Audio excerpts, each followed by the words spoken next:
ఇది భయంకరమైన ప్రమాదమైన లోకం. ఈ లోకం ఎంతో మందిని చంపింది.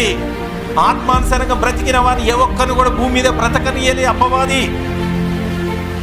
అర్థమవుతుందా దేవుని వల్ల? చాలా జాగ్రత్త. అందుకే మీ ఆత్మదీపం ఎలా ఆరిపోతుందో తెలుసా? వాడి శరీర కోరికలను పెంచుతున్నాడు, శరీరానుసారంగా పెంచుతున్నాడు. మీరు అమాయకులు. మీలో ఉన్న లోపల ఉన్న ఆత్మ చాలా పవర్ఫుల్ ఆత్మ. ఈ లోకంలో ఉన్న ఆత్మ కంటే మనలో ఉన్న ఆత్మ చాలా గొప్పది. అలాంటి ఆత్మను వాడు ఏం చేస్తుంది తెలుసా? చిన్న ఆశల ద్వారా నిన్ను పడేస్తున్నాడు, ఆశల వలలో పెట్టేస్తున్నాడు. ఈ శరీరానికి ఆశలన్నీ చూపిస్తున్నాడు, ఆత్మను మాయం చేస్తున్నాడు. అందుకే చాలా జాగ్రత్తగా ఉండాలి దేవుని వాళ్ళారా. మీ ఆత్మదీపం భూమి మీద ఎప్పటికప్పుడు ఫ్రెష్గా ఉంచుకోవాలి. యేసు రెండో రాకడికల్లా ఆత్మదీపం ఆరిపోవద్దు, ఆత్మక్రియలు ఆరిపోవద్దు. అపవాది ఆత్మక్రియలు ఆర్పేస్తుంటాడు వాడు.